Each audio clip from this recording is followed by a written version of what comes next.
And thanks everyone for joining us today. As Marissa mentioned, we are going to do some Q&A today. There have been lots and lots of questions already submitted, so we'll go through those, and as time permits, please submit your questions. Today's webinar is a little interesting because we've got just a couple of weeks left in Oracle's fiscal year. So we've got about 2 weeks, and which doesn't give us a lot of time to sort of change course and change directions. When we think about Oracle and sort of how they manage their quarter close, we want to think about the Oracle train and sort of the negotiation train and how that builds up momentum and steam, and it becomes really hard to stop it sometimes. And not that we're looking to stop the Oracle train or the Oracle bus, whatever analogy you want to use, but we are looking to make sure it's not out of control, to make sure that you buy what you need, when you need it, how you need it, with the right pricing and the right terms. You know, it's ultimately, we just want to be fair, and we don't want to sign a deal with Oracle just because it's May. Like that's a ridiculous reason to sign a deal. It's May, I have to do another deal with Oracle. Doesn't make any sense. So we want to talk about in the last 2 weeks, things that you control. Right? We can never control Oracle's behavior, but we can control our behavior. So we want to focus on those things. And let's go through that. So I'm going to give you a little introduction of Palisade. I'm going to make you sit through that, just a couple minutes. And then we're going to talk about those 3 things that you can actually do. Then I've got one more slide on Palisade and our negotiation services. We can help you this quarter. And then we're going to get into your questions. So like I said, we've got a whole bunch of questions. I don't know if we'll get to all of them, but we'll get to as many as we can. And then we've got one more thing. So that's a famous thing when Apple gets up there and starts talking. So it's 3 things you can do, but we've actually got 4 things. And I'm going to make you wait until the last minute to get that one more thing. So the first thing I want to do is just talk a little bit about Palisade and what we do. So Palisade, I founded the company back in 2011. And before that, I spent 16 years at Oracle. I was Oracle's Global Vice President of Contracts and Business Practices and Migrations. I was their Global Process Owner for the LMS team, or all the client audits. I was on their CIO Advisory Board. I was on the User Group Licensing and Contracting Committee. So spent a lot of time with Oracle clients and obviously internally. Left Oracle and started Palisade. And what we do is sit on the side of clients who have Oracle challenges. And that could be you're being audited, or you have a ULA, and you're trying to get into it or out of it, or you have a negotiation. So we support lots and lots of customers who are going through negotiations with Oracle. You're trying to reduce your cost, you're moving to the cloud, anything like that. We're 100% independent of Oracle. I think that's what really makes us different. Palisade is not an Oracle partner or an Oracle reseller, nor do we make money from anybody else except for our clients. So we really work for our customers. We have more expertise on the team than anyone. Our average tenure in the Oracle ecosystem far exceeds even Oracle's. As a matter of fact, this is my 99th quarter close with Oracle, many of them on Oracle side and now on the client side. We also just focus on Oracle and all their acquisitions. So if you have a SAP problem, we don't help you. If you have a Microsoft problem, not our issue. But we just do Oracle and all of their acquisitions. We've developed tons of technology that we use to empower our organization and to facilitate the work with our clients, to do our analysis and due diligence into your contracts and your usage. And we've got tons and tons of clients who quite honestly love us because we do such a great job for them. Lots and lots of quotes there from customers, and you can see a client list right there. So we'll send this overview document out to anybody who wants it. Let's get back into our presentation now. So 3 things you can do. And again, this is a, oh, before we do that, we have a poll question. See, that's why I put these slides in here, Marissa, so I don't blow right by the poll question. So we do want to ask folks, because this will help us with the tenor of the rest of the conversation. So the question here is, are you currently negotiating a deal with Oracle? So, you know, answers are yes, and we're going to sign at the end of May. Yes, but we're going to sign later. Yes, I'm not sure if you're going to sign it. You're still negotiating. No, and I don't know. So obviously, Oracle would love if everybody here said yes, we will sign at the end of May. But I'd like to get your thoughts to see, and I'll give you sort of my thoughts on where you should be on this list. So Marissa, why don't we reveal the results? Awesome. Okay, so a little spread out. Lots of people saying no, that's great, more than half the group. So you're just here for educational purposes only. And then we do have some who are signing at the end of May. And I like the third response, that you're negotiating, but you're not sure if you'll sign it. So if you're going to be negotiating with Oracle, that's really where you want to be, is that you don't know if you're going to sign it, right? It depends on the pricing, it depends on the terms, depends on the products. You're not going to make that decision until the very end to see when you get the best offer from Oracle. So that's a good sign. And then for those of you who are in negotiations for May, hopefully we give you some information here that'll help you. All right, let's close that out. Thank you, Marissa. So the first thing we want you to do is ask the tough questions. Now remember, this webinar is 2 weeks from the end of Oracle's quarter close. So we're a little limited in all the things that you can do and force Oracle to do. We're going to get into some of that later. But I think the first thing to do is take that mirror, look into it, and really ask yourself some difficult or tough questions, especially if you're in that scenario where that Oracle train has left the station. And you've got the Oracle reps, they've been priming you since last June on getting that deal signed this May. And it just seems like it's something that you have to do. You know, hey, my ULA expires this May. I have to sign another one. Can't be without a ULA, you know, that sort of thing. Boy, I don't know what'll happen if I don't sign this deal.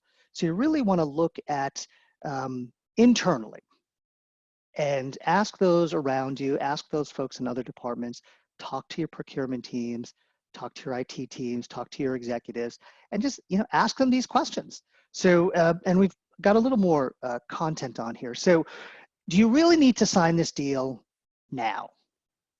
And I throw this slide up here, or these numbers up here. It's a common thing we do with our clients when we look at, you know, total cost of doing that deal with Oracle.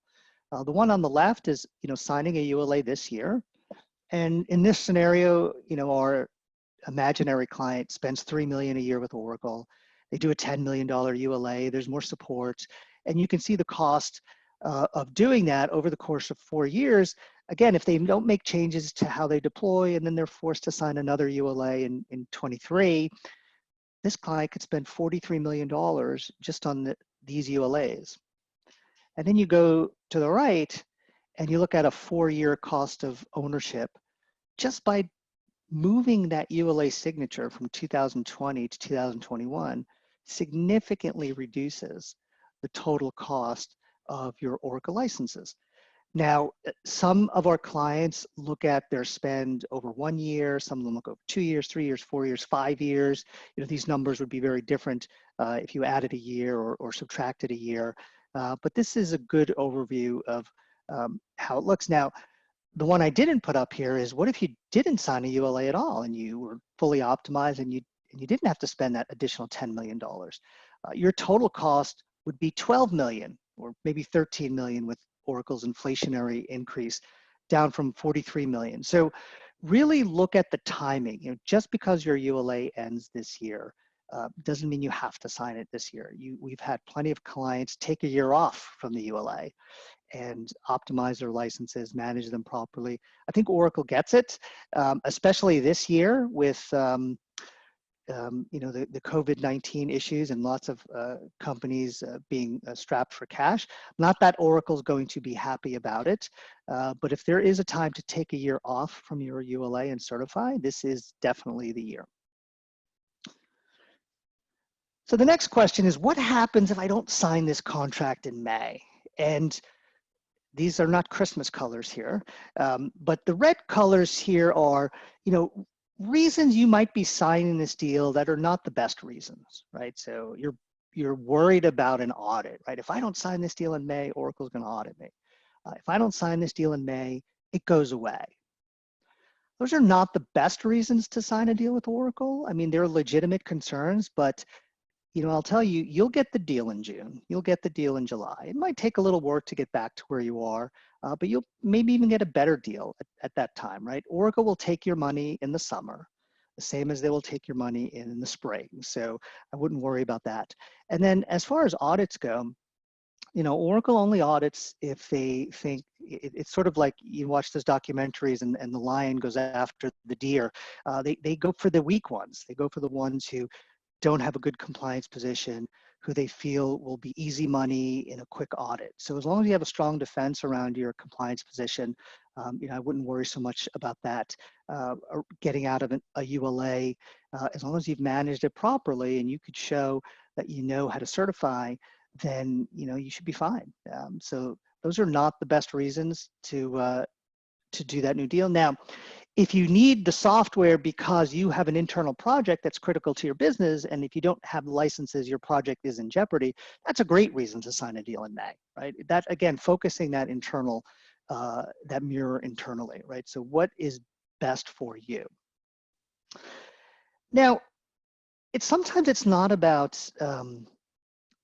doing the deal or not doing the deal, but maybe it's doing a different type of deal. And I've been talking a lot about ULAs, but let's say an Oracle has a ULA renewal or extension in front of you. Maybe you do need to buy more Oracle, but does it have to be a ULA?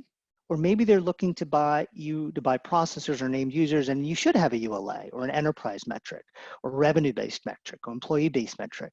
Something that's a little different, that's customized for your organization might be a better fit depending on if you're growing or shrinking, mergers and acquisitions, things like that. So sometimes it's not about yes or no with Oracle. It's yes, but different, or yes, but later. Or maybe, I don't know, so I'm going to hit the pause button. So you want to make sure you're looking at those alternatives. Now, your Oracle team, especially your sales team, is probably not the best equipped to understand the possibilities of what can be done. They're very good at understanding Oracle standards and sort of what they're told from their global HQ organization, but it's few and far between where you really have a creative salesperson who understands.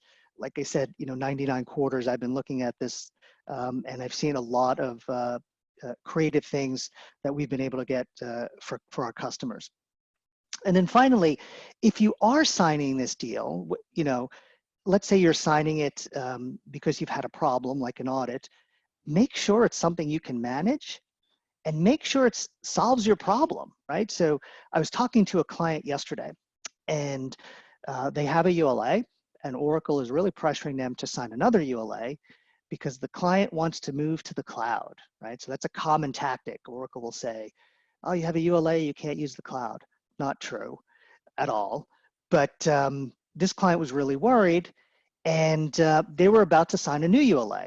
They were not a client of ours at the time. They are now. But the new ULA had the same language as the old ULA. So they were just about to sign something that just created a bigger problem 2 years down the road. So it fixed the problem for now, but it sort of left it there. The underlying condition was still there, sort of it was treating the symptoms and it wasn't a real cure. So make sure that it solves your problem. If you are, one of those red items above, you're signing because of that, and make sure you can manage it, right? You get lots of folks who say, I signed this, I have no idea how I'm going to manage it. And you want to make sure you're going through that due diligence, because there may be a different way to construct that Oracle contract that will help you manage it without a huge investment, let's say in software asset management tools or things like that. So you really want to make sure that you are asking these really tough questions of yourself. So this one is a twofold, is get the contract from Oracle and build a schedule. Now, this is super advice, especially at the beginning of Oracle's quarter. So March 1st, we told a lot of customers, let's go down this path. But even now, if you're talking to Oracle and negotiating a deal for May, you may be in a point where Oracle is still giving you PowerPoints, and they want you to negotiate against yourself in a PowerPoint presentation. And at the end of the quarter, as you get very close to the end of May, they'll give you a contract. And what I mean by negotiate against yourself is, and again, Oracle's really good at doing this. They'll say you have two choices. You can sign this ULA and give me $10 million, or you can buy over the next 5 years and you'll give me $50 million. And you look at that and go, well, of course I just want to give you 10 million. But that's a false choice. Fake choices there. The choice is you can do a deal with Oracle and give them some money, or you can not do a deal and give them nothing, right? That's the choice you want to put in front of Oracle. So first recommendation on this slide is get the contract. When you're in a contract negotiation with Oracle, unfortunately, that takes a little bit of work. So you have to be able to take in the Word document, you give it to your legal team, they redline it and revise it, your business people look at it, send it back, your finance people look at it, you send it back to Oracle, then they do and there's this negotiations that go back and forth. Unfortunately, Oracle's terms and conditions are very good for Oracle, maybe not so good for you. So it takes a little bit of effort to get Oracle off of their position and onto a reasonable position, that benefits you.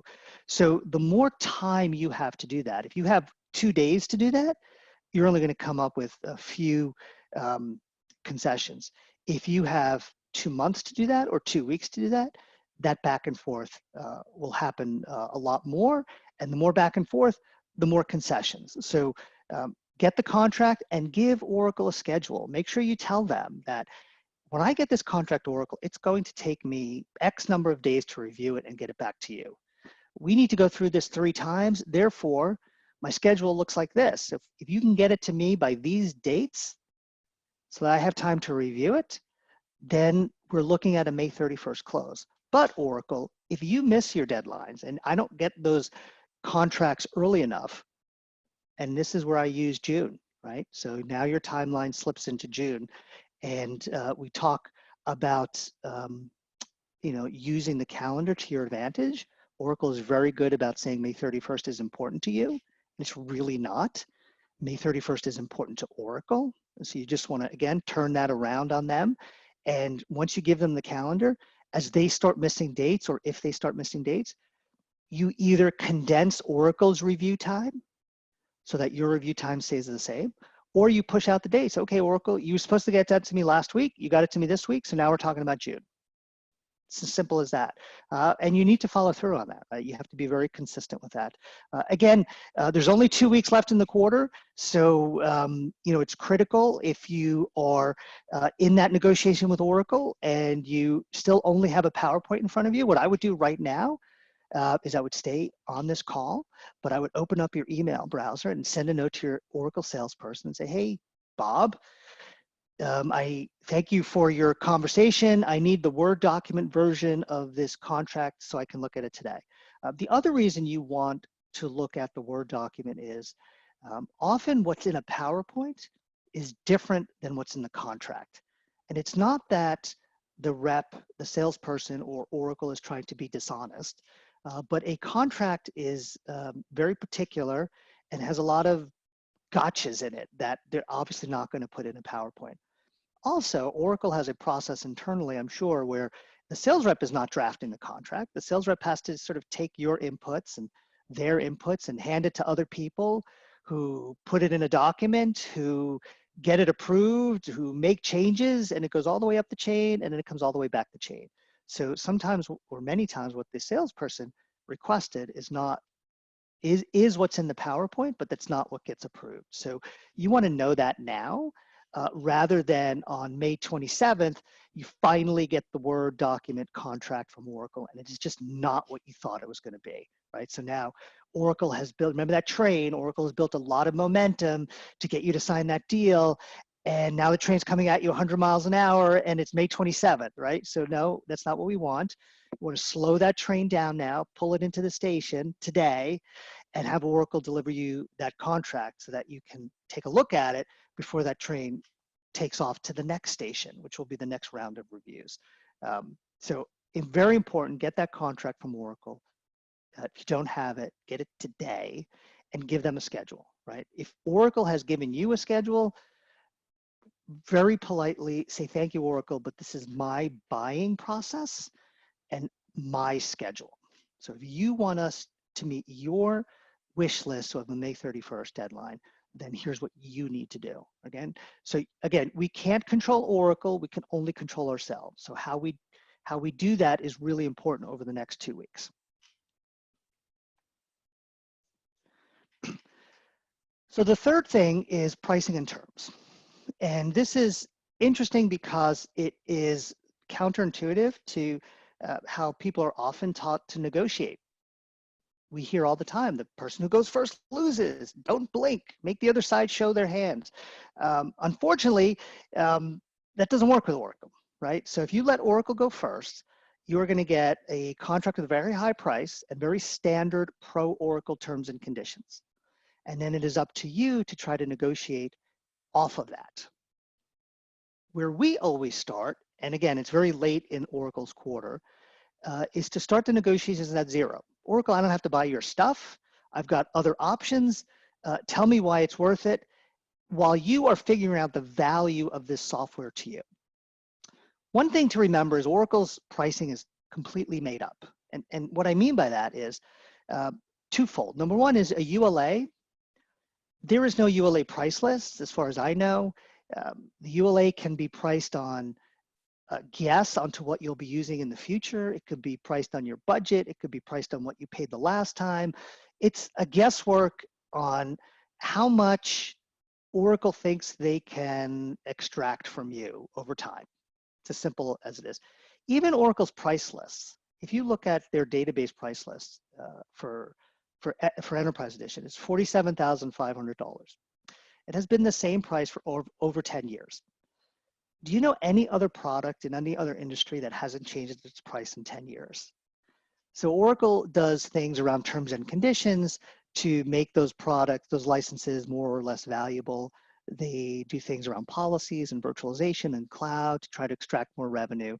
So it's not like this $47,500 is based on, how much it cost Oracle to develop the software and support it, and then they add a little bit of margin on top of it.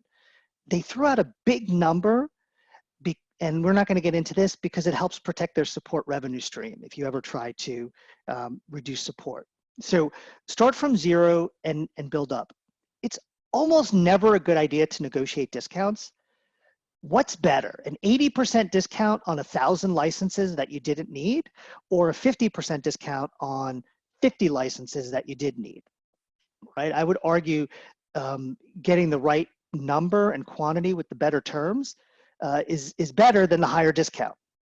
But ultimately, many procurement organizations are judged and based on discounts, and Oracle, especially in a ULA, can always manipulate the quantities to justify a big discount. So, oh, we think you're going to use 10,000, and so this is a 95% discount. Oh, we think you're going to use 20,000, so it's a 98% discount. Again, it's just a guess. So Oracle's way is to put a big number on the board with standard terms and conditions. And then as you go to Oracle and say, hey, that doesn't work for me. We need our limitation of liability to say this. We need assignment rights. We need a different customer definition. Every time you go to ask Oracle for more concessions, whether or not they give them to you, they can always say, well, we're giving you that concession, so we're not going to reduce the price. Boy, this is becoming better for you, so we're not going to reduce the price. So you're giving Oracle leverage as you're going to them and asking for those concessions, because if you're the sales rep, you probably don't really care about terms and conditions. All you care about is the money. So, and revenue recognition and compensation, right? And you're going to give more concessions as long as those things don't impact your compensation. Any sales rep. Now, our way, the Palisade way, is a little different, is that you go first and you tell Oracle what the value of the software is with the terms and conditions that you want. So Oracle, I will give you $1 million for this package of software, provided you have these 15 terms in the agreement. And then when Oracle says, whoa, we can't do those terms, you say, great, now the software is worth $300,000 to me because I based the value on having these terms. So again, as you're sort of flipping around the leverage paradigm. So now as Oracle tries to remove your terms and conditions, it's the only way they're going to keep the price to the $1 million. Otherwise, you're going to keep lowering the price. So it's a very different way to negotiate with Oracle, and always go first. So if you are in one of these negotiations and you are now in that scenario where you're waiting for Oracle to, oh, we're waiting for Oracle to come back with a price. Stop the presses again. Train is coming to the station. Open up your email client and send your sales rep a note. Say, you know what? We're going to send you our proposal tomorrow, the next day, or whenever, with our terms and our pricing. So no need for you to get us anything, and just do that. And then obviously give them your pricing, give them your terms, and be realistic, be reasonable, be sensible. You want to offer something that has a chance of being accepted. We don't want to completely lowball them, although if we make a mistake, we rather make it low than high. But very different way to negotiate. And we've definitely seen over the years, customers who follow our path gain many more terms and conditions concessions from Oracle than customers who follow the Oracle path. In addition to pricing, this is a really hard one to quantify because you have ULAs and non-ULAs, but customers who follow our path of negotiating from a position of strength and going first and sort of understanding their options spend significantly less on Oracle than customers who just let Oracle drive the train, right? You want to be the conductor of that train. So those are the three things that we have to go first. Again, it's a little limited only because there's only 2 weeks left, but very powerful things that you can still, you still have some weapons in your arsenal here that you can use to shift the balance of power that Oracle has so crafted in their favor and put it back into your favor. And I'm not going to stay on this slide very long, but obviously Palisade Compliance, we have hundreds of clients around the world, and we help them every day with their negotiations with Oracle. Whether you are being audited by Oracle, or you're looking to reduce your support costs, or you have a ULA, most of our engagements end up with a conversation with Oracle and a negotiation with Oracle. And whether we are in the front seat helping you directly with Oracle or behind the scenes, offering you guidance, we're here to help you. We believe we can still help you in May if you've got something that you want to close with Oracle, or in the summer. Please reach out to us, info@palisadecompliance.com. For the rest of the Oracle's fiscal year, the next 2 weeks, we are offering a little bit of a discount. We've got a pre-packaged offering where we, give you access to some of our subject matter experts and our technology to make sure you're buying the right products, getting the right deal from Oracle. For those of you who want to do it on your own, we do have an online training center. We call it Paliversity. We've got, I think, 8 classes on there right now, and 8 more to come, all centered around Oracle. We've got one, How to Negotiate with Oracle, which could be very beneficial for you. So you can go to paliversity.com. It's turnkey. You just put in your credit card and buy a number of licenses, and you have access to all the classes for a year. So that's a very simple way for folks to get moving. And then obviously, if you go to our website, we've got white papers and free resources in addition to this that we're doing today. So lots and lots of stuff that we can do to help you with your Oracle negotiations. So I went through that section pretty quickly because I really do want to focus on your questions. And I see we've got a couple more that have come in, but before I go to the new ones, let's go to the ones that came in during the week. So I did a couple of things here. Number one is I just listed the questions as they came in, so we can go through them directly, makes it easier for me putting together slides. And I also want everyone on the phone and everyone in this call to see what everybody's asking. So you can see where your peers and colleagues are concerned, what issues they may have, what folks in the world are saying about Oracle or questions they might have. So I'm just going to go through some of this list. There's another page I want to show you as well. Probably won't answer every single question, and then we've got some others that have come in. So the first question, and actually this question, there's several related questions throughout this page here, is about Java. So it's something we're seeing more and more about. So is there a non-Java option? Java, Java, Java is another one. And where is Java included with other products and those types of things. So first thing I want to sort of take a step back. Oracle made some changes to how they license Oracle Java. Remember, Java is open source and there's other brands of Java out there, but the Oracle Java, especially the SE version, Oracle made some changes to it and really restricted the license in a way that requires many companies, or most companies who use Oracle's Java, to give Oracle money, whereas in the past they didn't give Oracle money. So it's a very simplified way to look at it, and there's we've got a whole sort of infographic on when you give Oracle money and when you don't give Oracle money. Again, that's on our website. But we are seeing a lot of companies look for alternatives. So I know if you scroll through our website, we've been working with a company called Azul Technologies, and they've got an alternative to Oracle Java. So we've recommended some of our clients there. We don't use Oracle Java in this way here, so I can't vouch for other companies, but I can just tell you that our clients, let's say, have moved to Azul and found their product to be really helpful. So there is an alternative right there. As far as the licensing aspect, we have not seen, from the Oracle side, we have not seen Oracle issue official audits of Java like they do with database and middleware and EBS and all their other products. I really believe the reason we haven't seen that is they don't have to, right? Oracle is getting away with just getting customers worried about their Java usage. So their sales teams are equipped with, hey, we see you downloaded this version of Java. We see that you're using these applications. We see, you've told us that you're using these functions. You've called in for support on this thing. And we could see that you're using commercial features of Java. You need a license for that. And then they put together sort of this term license agreement, unlimited Java for 2 or 3 years.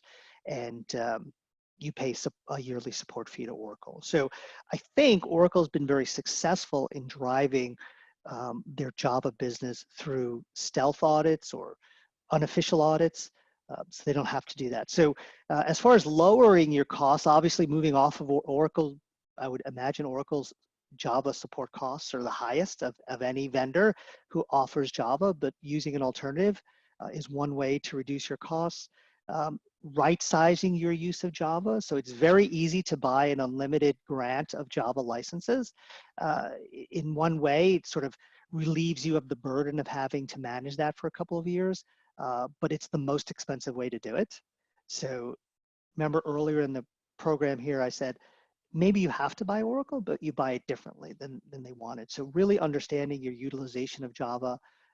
There's a question in here on when is Java included in other products, and it often is.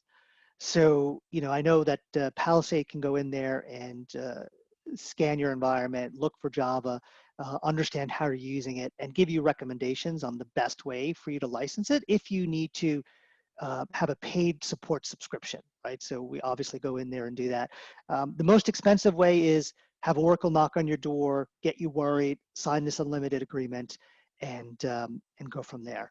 Because again, you're negotiating with Oracle not from a position of strength, from a position of weakness. They think you're out of compliance, you're not sure, you're going to spend more money than if you were sure. So that's Java. The next question is very specific: exit data, high availability, and right to use. That's an offering that Oracle has. And basically where you buy Exadata machine and some premium support services, consulting services all bundled together. The interesting thing about this is you still need to buy your licenses separately. So is it worth it? I mean, my lens is not the happy Oracle customer that wants to get further integrated with Oracle. We usually get clients who have Oracle problems or Oracle issues. So whereas maybe 5 or 6 years ago, we saw many customers moving to Exadata, we don't see that as often today. You know, we see customers looking at alternatives, you know, especially if they're moving to the cloud, they're shedding some of that expensive sort of hardware and support. We work with another company, IBM. We've seen some of our clients move to a Linux One solution if they're keeping, you know, their hardware on premise. So there are alternatives. Again, is it worth it? It really is. That's a very specific question based on your needs. What do you, or you know, do you have to buy more licenses to use it? How is the support tied together? Can you ever de-support it? You know, all those things. Is it the right technology for you? If you go through a technical analysis and you find that Exadata is the best technical solution for you, then yeah, as long as you buy it at the right price, it could very well be worth it. But again, we don't see many clients. We don't use Exadata. So again, I can't tell you firsthand knowledge of that. I can just tell you what our clients say to us. So next question, has anyone taken Oracle to court successfully? And if yes, what areas? So again, our customers have challenges with Oracle, and sometimes, you know, legal departments get involved. We really try to avoid that. Nobody is in the business of suing another company unless you're a law firm. But you have a business you want to run. The last thing you want to do is be in litigation with Oracle. And honestly, I would guess the last thing Oracle wants to do, despite their reputation, is be in litigation with their customers. So there isn't much, although there's always the threat of litigation. It's not like there's companies going back and forth. I did read an article on LinkedIn the other day about a client who's suing Oracle, but that's more of a technical implementation, right? So the product didn't work and Oracle said it did and we want our money back, you know, those sorts of things. And who knows, I'm sure those things get settled. I don't know many, I haven't seen many go to jury in trial and verdicts and things like that. So, you know, those things are eventually settled. The important thing is to not get into that position, right? So where this comes is a lot is in audits where you're surprised with an audit finding because Oracle says you owe them $100 million because you're using Oracle on VMware. Whereas if you had had a, I don't want to say a better understanding, but if you positioned yourself in the audit differently, the result would be a lot different. Or if you required Oracle to just look at your contracts and not look at non-contractual policies. So there's a way to position yourself and to use the software where you don't want to get into that position. So yeah, we had one customer, Mars, take Oracle to court, file a federal lawsuit against Oracle that was quickly withdrawn. Can't really talk about it after that. But you know, it does happen once in a while, but it's not something that's fun and it's not something you sort of really want to get into. So how can we reduce our Oracle costs and future license compliance risks? Well, you can work with Palisade, definitely to do that. We have a program where we put in place, I look at reducing Oracle costs as sort of 3 steps. Step number 1 is stop spending more money, right? So if you want to reduce, you can't sign that next deal with Oracle, right? Because there's no minus sign on the Oracle calculator, it's just a plus sign. So the more contracts you do with Oracle, the more of their stuff you use, the more you're going to pay. Even if you move to their cloud, right? So I hear a lot of Oracle salespeople talk about reduce your Oracle costs and move to Oracle Cloud, and it's just not accurate. If you spend $1 on Oracle for support and you move to cloud, you need to spend like $1.60 or $1.70 for Oracle to have the same profit margins, dollars, cents. So as you move to Oracle Cloud, you're going to see your Oracle costs go up. So it's really important to make sure you only buy what you need. You buy from a position of strength. Once you stop spending more with Oracle, once you've plateaued that, then you could look at ways to save.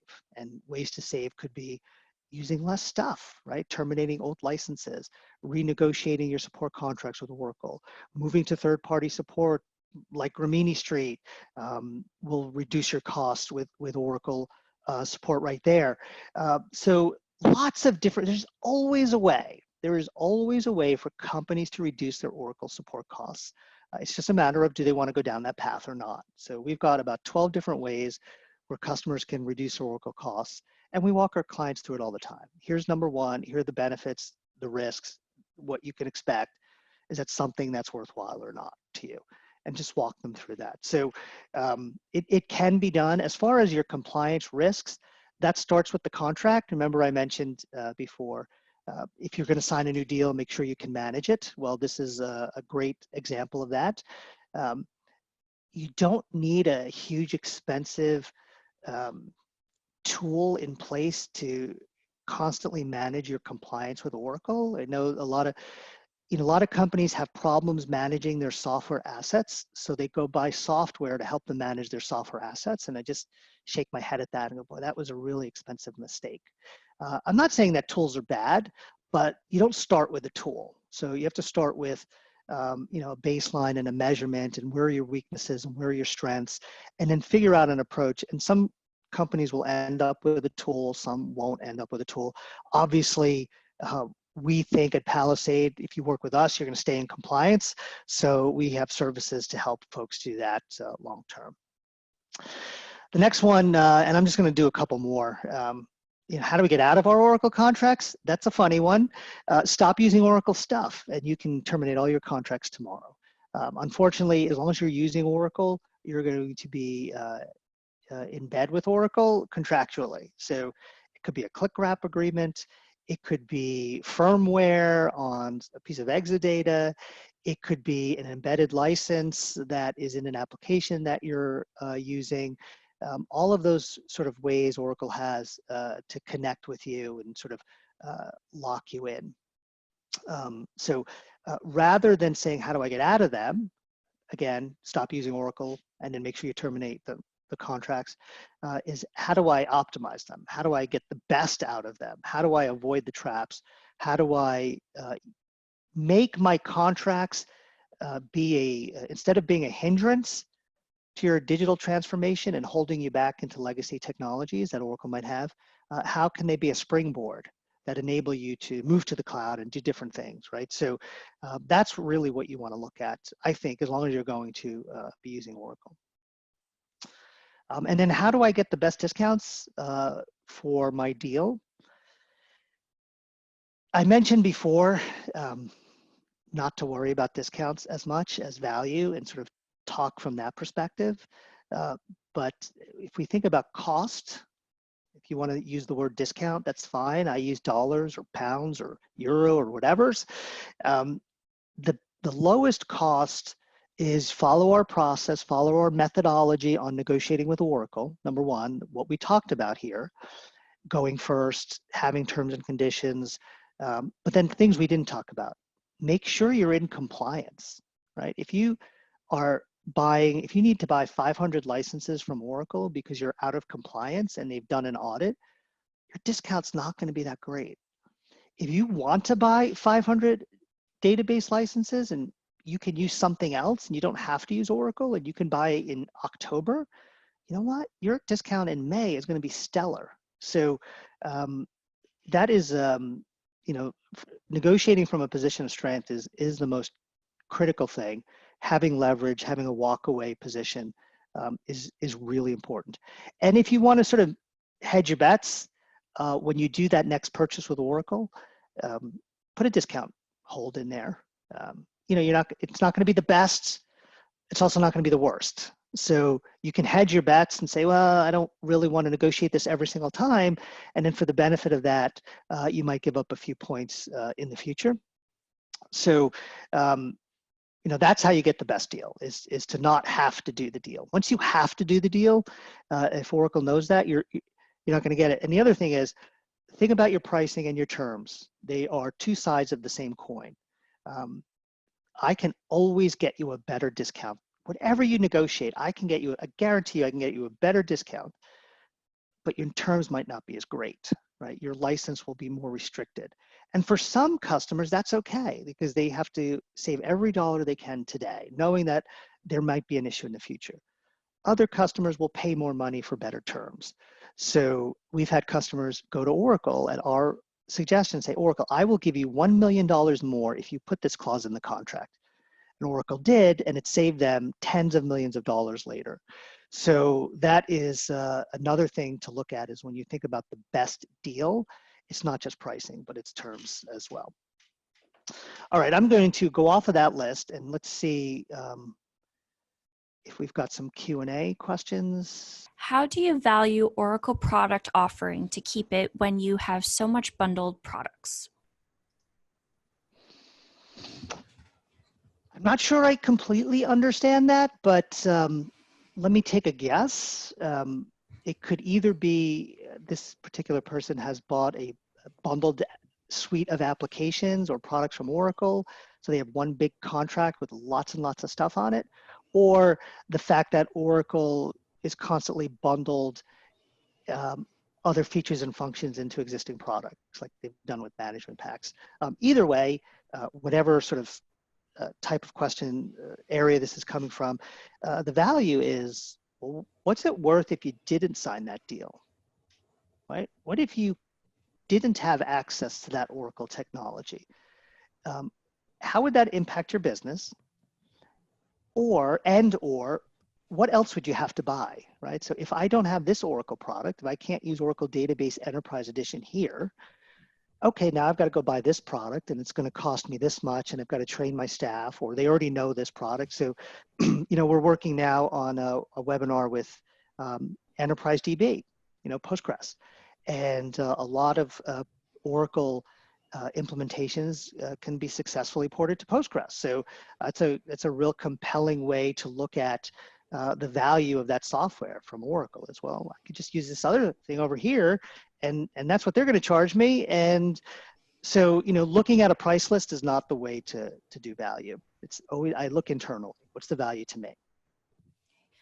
Our next question, does Oracle use an audit or ULA renewal as an opportunity to push customers towards the Oracle Cloud?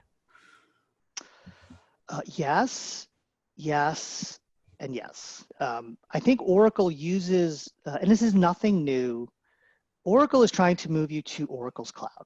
It's as simple as that. No matter where you are, if you have a ULA, if you don't have a ULA. The difference with the ULA is there is a compelling event. There is something that happens in that ULA that it expires and forces you to do something, either certify out of it or do another deal or do an extension. So they sort of have you there.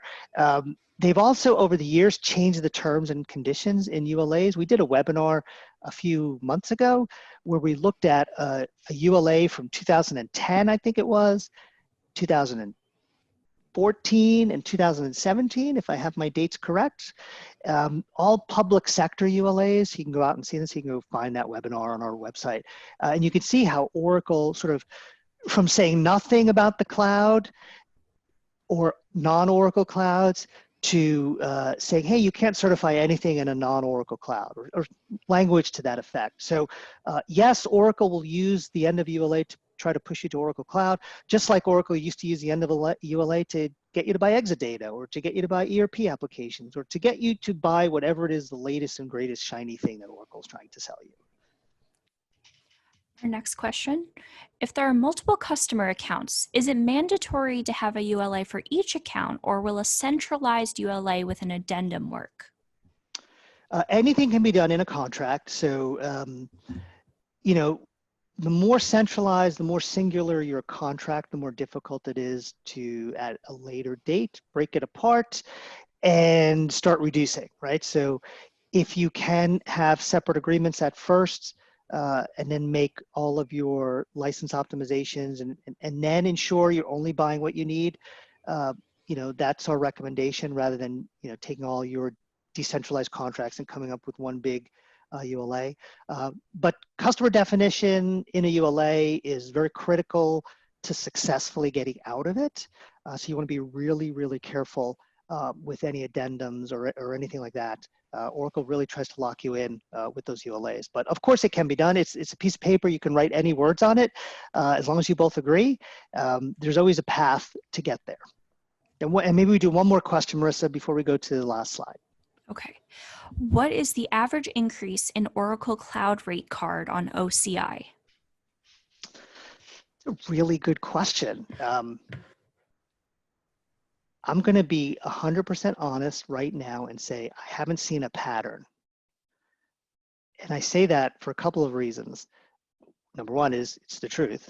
A lot of our customers who bought, or many of our customers who bought Oracle Cloud had no intention of using it long term. So they bought it because they had a problem. They bought it because there was an audit and Oracle put something in front of them that said, buy some cloud and this audit issue will be reduced. So haven't seen a lot of that. I'll go back and see if we can do some due diligence. Now, here's the challenge with that. You're going to have less and less flexibility because it is a service versus like a support, which is based on license fees. The discounting is tremendously variable on on-prem licenses, and cloud it's a little more narrow. When you have technical support, there's always a cap on the increase, right? The cap is either what's in your contract or Oracle's inflationary increase. And in the past, that was 3%. Now we're seeing some of it as being 4%. So in cloud, we haven't seen any. There's no contractual perpetual cap. So even if you negotiate a 2-year price or a 5-year price or 10-year price, you're eventually going to get out of that contract, and then you're going to be sort of at Oracle's mercy. And this is not an Oracle issue.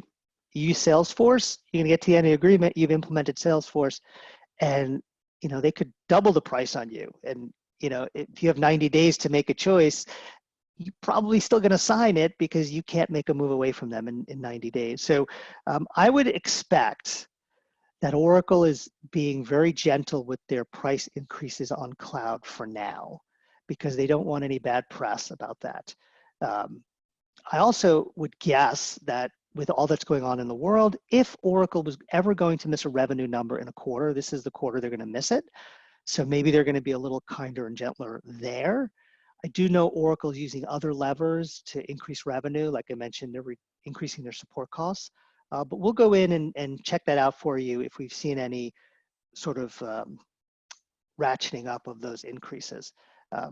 It's so early in Oracle Cloud that a lot of those agreements, especially the ones that we help negotiate, are multi-year because customers are going to use it. We want to lock in those prices.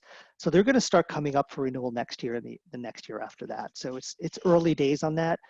I would expect there to be some variation.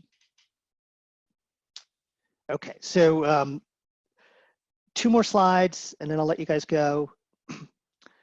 We also got this question. This is one person sent these 7 questions and I wanted to put it up here because for 2 reasons. Number one is, again, I don't know the answer to most of these.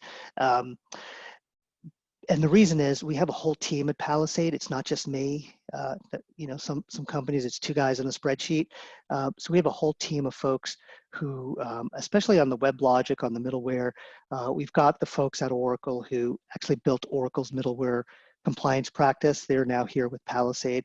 So we can obviously answer all these questions for you in excruciating minutia if you want us to. So it's a little more complicated than me just getting up here and sort of talking about these things. So if you really want these questions answered, please reach out to us and we'll be happy to help you. But you need to be a client of ours to get into this kind of detail. And then finally, one more thing, as Steve Jobs used to say, and our one more thing for you is literally one more thing. This is our final recommendation, so we're going to give you 4 things you can do with Oracle. And this one has been very successful for clients is at the very end of your negotiation, when you get through the whole thing and you have the pen in your hand and the sales rep is on the other side of the table and they want you to sign it, ask for one more thing. Always ask for one more. Before I sign this, get me this one thing. And that one thing, that big concession, You want to be successful, right? So you're not going to give me 20% more discount. Okay, of course everybody wants that. And maybe you do ask for another point or two. That's fine. But there might be a term in your contract that you really want that Oracle has said no to, or maybe to, or it's not what you want. And it doesn't cost your sales rep anything from their commission, right? That's what I'm talking about, is make sure you hold out for something that is reasonable, but it's important to you and you know you're going to get it. We actually helped one client use this strategy. They turned a 3-year ULA into a 4-year ULA just by asking on the last day, hey, if you really want me to sign this. Now that client had the ability to not sign that ULA, right? So it's not like they had to sign the ULA. They could sign it in June or July. So my one last thing for you, one more thing, is just for you to go to Oracle and ask for one more thing. And again, there's a whole series of things that we've helped customers ask for. You want it to be reasonable. You want it to be achievable. You don't want to waste this bullet here. If you're going to fire the gun, you want to make sure you hit your target and you get what you're looking for. So that's the fourth thing is, on the last day, I think the last day of their fiscal year is a Sunday. So maybe you want to try on Friday before, give them a couple of days to give you that concession, is ask for one more thing. Go back to Oracle and get that last concession from them before you sign it. And it could be very, very valuable for you. So that's it, folks. 1 hour on the dot. We want to thank you for your time. Reach out to us, info@Palisade Compliance. There's our website, lots of free resources for you. We do have that offer for our negotiation services, and there's always Paliversity if you need our help. We hope that this was helpful for you, and we will see you probably on the other side of Oracle's fiscal year. Thanks, everyone.